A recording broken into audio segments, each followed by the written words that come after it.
I wasn't looking for love, not really at 28. I was a rising star at my finance firm. Spreadsheets were my love language, and my cubicle felt more like home than any bar or dating app ever could.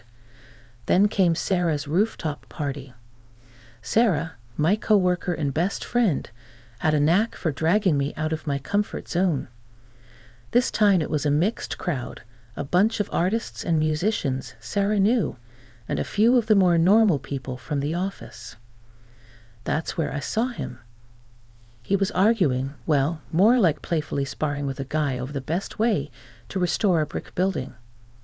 He was tall and lean with kind eyes and a mess of dark brown hair that looked like he just ran his fingers through it. He wore a worn leather jacket over a faded t-shirt that probably had a band logo I wouldn't recognize, the opposite of my usual button-down and slacks crowd. Something about him drew me in. So you think slapping a fresh coat of paint on history is a good idea? He was saying, a playful smile on his face. The other guy, a stocky dude with a shaved head, rolled his eyes. Hey, it preserves the structure, right? Yeah, but it erases the character, the guy in the leather jacket countered. The cracks and the wear, that's what tells the story. I found myself walking closer, drawn to their easy banter. Just then, Sarah appeared beside me, a mischievous glint in her eyes. "Amelia, this is Mark," she said, nudging me forward. "Mark, this is Amelia, the spreadsheet wizard I was telling you about." Mark turned, his smile widening when he saw me. "Spreadsheet wizard, huh? Sounds impressive. It pays the bills," I replied, feeling a blush creep up my cheeks. But I can also hold my own in a conversation that doesn't involve amortization schedules. I winked at Sarah, who snickered, challenge accepted. Mark said, his voice warm and inviting, "So, Amelia, the spreadsheet wizard, what do you think about preserving history?" We ended up talking for hours about everything and nothing. He was an architect, passionate about restoring old buildings and giving them new life. I told him about my crazy hours at the firm and the satisfaction of closing a big deal. There were no awkward silences, just a comfortable flow of conversation that felt effortless. As the night wound down, we found ourselves standing by the railing, overlooking the city skyline. The air was cool and goosebumps prickled my arms. This was fun, I admitted, surprised by the slight tremor in my voice. "Yeah," he agreed, his gaze fixed on the glittering cityscape. I wouldn't mind doing this again sometime." "Me neither," I blurted out before I could overthink it. We met with Mark's parents, Martha and Arthur, at a fancy restaurant. They picked. The conversation flowed easily enough at first. We talked about the wedding plans, the venue I'd booked, a beautiful old converted library, and the caterer I was stressing over. Turns out, organic, locally sourced canapés are a pricey business. Then things took a weird turn. Martha, mid-bite of her lobster bisque, which she pronounced busy with a forced accent, suddenly fixed me with a steely gaze. "So, Amelia," she said, dabbing her lips with a napkin, "Mark tells me you work in finance." "Yes, I'm a financial analyst at a large firm downtown," I replied, unsure where this was going. "Analyst, huh? Sounds important," Arthur chimed in, his voice booming across the table. "You must do well for yourself." Mark, who had been mostly quiet up until this point, cleared his throat. "Dad, come on, that's not what we're talking about. Just making conversation, son," Arthur said, waving his hand dismissively. He turned back to me. "So, Amelia, you mentioned a firm. Big name, I presume." I told him the name of the firm, a global player in the financial world. A satisfied smile spread across Martha's face. "Excellent," she declared. "And you say you do well for yourself? Investments, stocks, that kind of thing?" Yes, I manage a portfolio, I replied, feeling increasingly uncomfortable. This felt more like an interrogation than a meeting with my future in-laws. A portfolio, huh? Martha leaned forward, her eyes gleaming. How much are we talking about here, dear? My jaw dropped. This was outrageous. Nobody, not even family, asked questions like that. I glanced at Mark, hoping he'd step in, but he just avoided my gaze, fiddling with his bread basket. That's really personal information, Mrs. Miller, I said, forcing a smile. Oh, come on, honey, Martha huffed. We're practically family now. Isn't that right, Mark? Mark mumbled something non-committal, his cheeks flushed pink. I decided to take matters into my own hands. Look, I said, trying to keep my voice calm, money isn't everything. Mark and I love each other, and that's what matters most. Love is great, sweetheart, Arthur chimed in again, but let's face it, love doesn't pay the bills. I took a deep breath. This dinner was turning into a disaster. Maybe we should stick to talking about the wedding, I suggested, hoping to change the subject. The next morning, I called my grandma.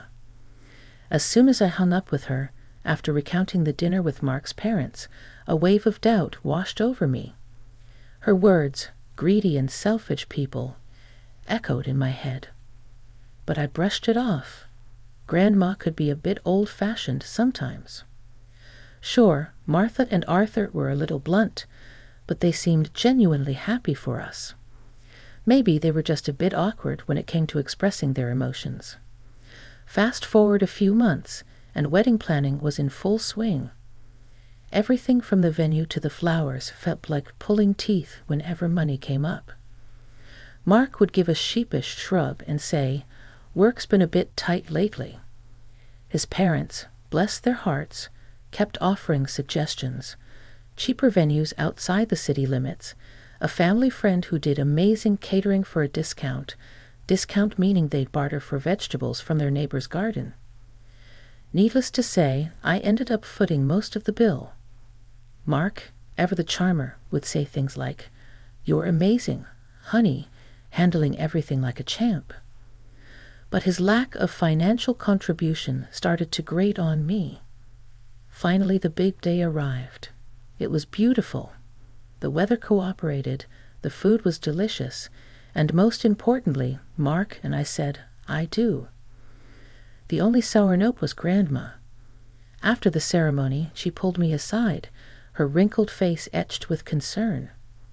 "Amelia, honey," she said, her voice low, "be careful with those in-laws of yours. They don't have your best interests at heart." I rolled my eyes. "Here we go again, Grandma." "They're just excited. They love Mark. They love me. Everything's fine." The honeymoon phase was barely over, the leftover wedding cake still sitting on the counter, when the first major in-law incident occurred. It was a Sunday morning, and Mark and I were still luxuriating in bed when a loud thump from downstairs shattered the peaceful silence. We exchanged a confused look, then Mark mumbled, "Probably the mail." The thump was followed by a cacophony of rustling paper and muffled exclamations. Throwing on robes, we hurried downstairs to find a scene that could have been ripped straight out of a horror movie. Well, a horror movie with a lot of floral wrapping paper and gift bags. Martha and Arthur were sprawled on the living room floor, surrounded by wedding presents like vultures picking over a carcass. They were tearing into boxes, oohing and awing over some items, tossing others aside with dismissive grunts. "What in the world is going on here?" I demanded, my voice laced with disbelief. Martha, mid-unwrapping, looked up and flashed a megawatt smile. "Amelia, darling, just admiring your lovely wedding gifts." "Admiring?" I sputtered. "It looks more like you're ransacking the place." Arthur, holding up a crystal vase and squinting at it, snorted. "Relax, sweetheart, just sorting things out." Can't have all this clutter lying around, can we? Clutter. These were gifts chosen with love, hopefully by our friends and family. But before I could voice my outrage, Mark spoke up. Maybe they should just leave the presents unopened, right? He said. His voice mild. Exactly, I chimed in. It wasn't completely oblivious. Martha scoffed. Don't be silly, honey. It's rude not to open presents. Besides, she added, her eyes gleaming, we might find something truly special in here. That much was clear. I watched in growing frustration as they picked through the gifts, set aside anything that caught their fancy. A silver picture frame, a set of engraved wine glasses, a fancy cheese board. Finally, I couldn't take it anymore. These are our wedding gifts, I said, my voice firm. Not yours to take. Look, honey, Martha said, her voice dripping with fake sweetness. We just saw some things that would look lovely in our new house. You know, the one we're decorating. They were redecorating with our wedding gifts. The anger bubbled up inside me, threatening to spill over. What about the gift you got us? I asked, my voice tight. Martha paused, her hand hovering over a box wrapped in fancy floral paper. She rummaged through the pile, finally pulling out a small, oddly shaped package with a flourish, handing it to me. I unwrapped it slowly, my heart sinking with each layer of tissue paper. Inside was a cheap glass statuette, the kind you'd find at a discount store, adorned with garish plastic flowers. My stomach churned. This was their idea of a wedding gift. Maybe Grandma was right. Maybe I'd married into a nightmare. The wedding gift incident was just the tip of the iceberg. Martha's shopping spree became a regular occurrence. She'd call all chipper and ask me to join her for a girls' day out. What it actually meant was me being her unpaid personal shopper. We'd browse stores, and inevitably, Martha would find something absolutely must-have. Then, at checkout, she'd do this weird shuffle with her purchases and mine, muttering about forgetting her wallet and such a hassle with separate bags. By the time the cashier figured it all out, I'd be stuck paying for both our stuff. Arthur wasn't much better. Weekends were his prime visiting time. He'd waltz in unannounced, plop himself down on the couch, and proceed to spend the entire day glued to the TV, inhaling whatever snacks I had on hand. When I finally built up the courage to ask him why he spent so much time at our place, he looked at me with a straight face and said, "Saves money on groceries and electricity, doesn't it?" The audacity of the man. Did he think we were running a charity? Mark, ever the peacekeeper, just rolled his eyes and muttered something about Dad needing some company. The birthday dinner was the final straw. I decided to treat myself to a nice night out at a fancy restaurant to celebrate another year older and hopefully wiser. Naturally, I invited Martha and Arthur. Big mistake. The menu was a confusing array of French names and unfamiliar ingredients. Undeterred, Martha and Arthur ordered the most expensive dishes, pronouncing them with a confidence that belied their complete lack of knowledge. Halfway through the meal, Martha declared, "The escargot's too slimy," and pushed the plate away. Arthur choked on a mouthful of bouillabaisse, spraying a goat of saffron broth across the table. The entire evening was a disaster. By the time the bill arrived, my blood pressure was through the roof. The cost of that meal could have fed us for a month.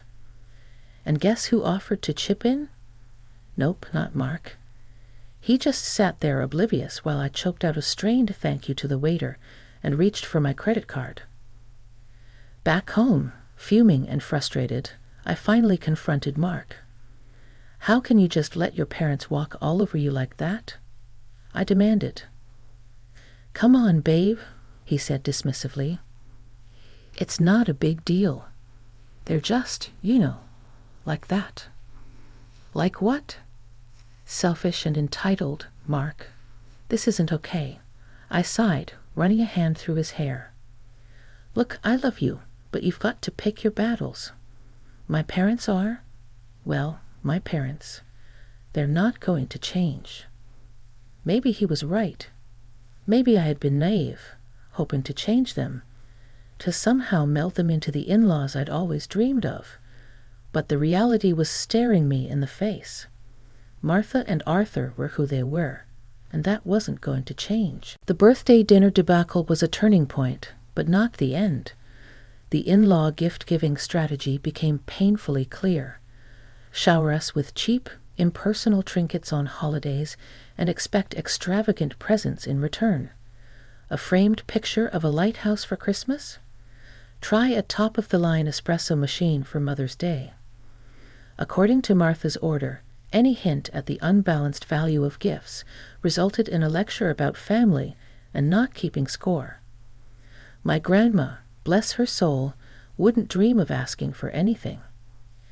Every time I'd inquire about a holiday gift, she'd brush it off with a, "Honey, I have everything I need.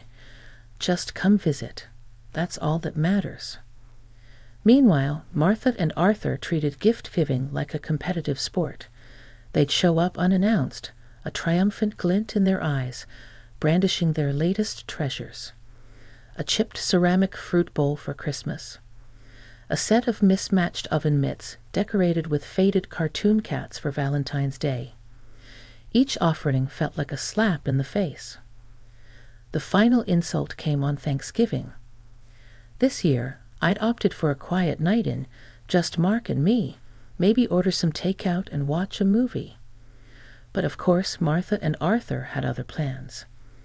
They barged in, laden with shopping bags, their faces plastered with self-satisfied grins. "Happy Thanksgiving, sweetie," Martha trilled, thrusting a brightly wrapped package at me. I unwrapped it with a sinking feeling. Inside was a gaudy scarf, the kind you might find at a gas station gift shop. The flowers were fake plastic, the fabric felt like sandpaper against my skin. "It's perfect, isn't it?" Martha beamed. "Matches your new coat perfectly." I forced a smile. The coat in question was a vintage find I'd scored at a thrift store. The scarf, well, it clashed spectacularly. "Thanks, Martha," I mumbled, trying to hide my disappointment. Arthur, meanwhile, was holding up a small box. "And for you, son," he declared, "a little something to help you unwind after a long day at work." Mark's eyes lit up. He eagerly tore into the box, revealing a pack of cheap drugstore cigars, the kind that smelled like dirty ashtrays and regret. "Thanks, Dad," he said, a genuine smile spreading across his face. That was it. The final straw. Here I was, staring at a birthday gift that insulted my taste and a husband who seemed more excited about a pack of drugstore cigars than his wife's well-being. The anger simmered inside me, threatening to boil over. But instead of exploding, I did something completely unexpected. I took a deep breath, forced a smile, and thanked them for the lovely gifts. A glimmer of hope arrived in the form of my work performance. I landed a coveted quarterly award, a hefty bonus that practically screamed, "Celebrate." Venice, with its romantic canals and rich history, had always been a dream destination. Knowing I spoke fluent Italian sealed the deal. This trip, I decided, would be a chance to reconnect with Mark, to escape the suffocating grip of his parents for a while. Except news travels fast, especially bad news, to eager ears. Martha and Arthur, upon learning of our travel plans, descended like hungry vultures. "Venice, huh?" Martha said, her eyes gleaming with a disturbing avarice. "Sounds delightful. Always wanted to see those gondolas up close." "Actually," I said, trying to be polite, "this trip is just for Mark and me, a little romantic getaway." Arthur scoffed. "Come on, Amelia, don't be selfish. We've never been to Europe, let alone Venice. Think of the pictures. This wasn't about a photo op with gondolas. It was about escaping their smothering presence. "I'm sorry," I said, my voice firm, "but this is a trip for two." My polite refusal triggered a meltdown of epic proportions. They called me selfish, greedy, accused me of trying to alienate Mark from his family. The worst part? Mark, ever the peacekeeper, didn't stand up for me. Instead, he mumbled something about maybe they could come along, and it wouldn't be that bad. That's when I knew this wasn't just about a trip anymore. This was about boundaries, about respect, about whether our marriage could survive his parents' constant intrusion. I looked at Mark, my voice laced with ice. "Absolutely not. This is our trip, and they are not invited." The fight that followed was brutal. Harsh words were exchanged, accusations hurled. By the end of it, a heavy silence had settled between us. We retreated to opposite ends of the apartment, a cold war brewing in our once happy home. Days blurred into one another, the silence in the apartment a constant reminder of the chasm that had opened between Mark and me.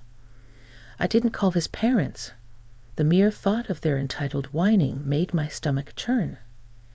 Mark remained in his self-imposed exile, the only communication a muttered "good morning" in the kitchen each day. Then, on a random Saturday morning, I woke up to an empty apartment and a sinking feeling in my gut. My phone buzzed on the nightstand, the notification sound grating on my nerves. Glancing at it, my blood ran cold. Airline ticket confirmations, 3 of them to Venice, purchased from my account. Panic clawed up my throat. No, it couldn't be. But as I scrolled through the confirmations, the sickening truth settled in. Mark, with the audacity of a seasoned thief, had used my trusted access to our bank account to book not only his own ticket to Venice, but 2 more for his precious parents. Hotel reservations, also courtesy of my hard-earned money, confirmed my suspicions. He'd gone behind my back, completely disregarded my feelings, and booked a vacation for himself and his leech-like family with my money. The anger, hot and furious, burned away the remnants of any affection I might have had left for him. My fingers flew across the screen, canceling the return flights and hotel rooms. Next, with a steely resolve, I revoked Mark's access to my bank account. One small act of defiance in the face of their colossal selfishness. A few hours later, my phone erupted with a call. Mark's name flashed on the screen, but I let it go to voicemail. The voicemail notification arrived a moment later, his voice laced with a mix of panic and fury. "Amelia, where the hell are you? We're supposed to be checking into the hotel. What did you do with the tickets?" I deleted the message without listening. Then came a barrage of texts from both Mark and Martha, a mixture of demands, accusations, and veiled threats.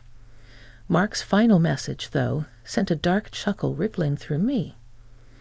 "If you don't give me back access to the account and get us on that damn plane, Amelia, we're done. Consider this your divorce notice." With a newfound clarity, I started making my own plans. I contacted a lawyer, the weight lifting from my shoulders with each step towards independence. Mark's divorce notice might as well have been a gift. I didn't wait for Mark to waltz back in, tail between his legs. Packing was cathartic. Clothes went into suitcases, knickknacks into boxes. But the gifts from Martha and Arthur, those gaudy trinkets and mismatched sets, I left untouched. I lined them up on the living room floor, a garish monument to their selfishness, a final act of defiance before I slammed the door shut on that chapter of my life. Grandma's house, with its familiar scent of cinnamon rolls and worn furniture, felt like a warm hug. Tears streamed down my face as I recounted the entire ordeal, the hurt and anger spilling out like a dam breaking. Grandma listened patiently, a sad smile on her lips. "I told you, honey," she said softly, her voice laced with a hint of "I told you so," but mostly concern. "But sometimes you've got to learn things the hard way, you know," I said, newfound determination settling in my voice. "Maybe this is a good thing. Now I know what to look for, what to avoid." A few days later, a knock on the door shattered the peace of the afternoon. My heart lurched, but before I could react, Grandma ushered me towards the back room. Peeking through the curtain, I saw Mark standing there, looking lost and dejected. "Amelia, please," he pleaded, his voice thick with desperation. "Let me explain." Grandma opened the door a crack, her expression unreadable. Mark launched into a groveling apology, spewing words about realizing his mistakes and trying to distance himself from his parents. The anger that had been simmering inside me bubbled over. I barged into the hallway, a cold fury in my eyes. Distance himself? I scoffed. "Mark, you were about to spend my money taking them on a vacation. This isn't about you suddenly seeing the light. This is about you being comfortable. Comfortable because I paid the bills and bought your parents presents." He opened his mouth to protest, but I cut him off. "No, Mark, this is over. I don't want to build a life with someone who prioritizes comfort over respect, or someone who lets his parents walk all over him and his wife. I deserve better than that." Mark's face crumpled, but this time I felt no pity. The door shut with a finality that echoed in the silence that followed. Maybe Grandma was right. Maybe this wasn't the end. Maybe it was the beginning of something new, something better. A life free of entitled in-laws, a life filled with respect, and maybe, someday, with love that wasn't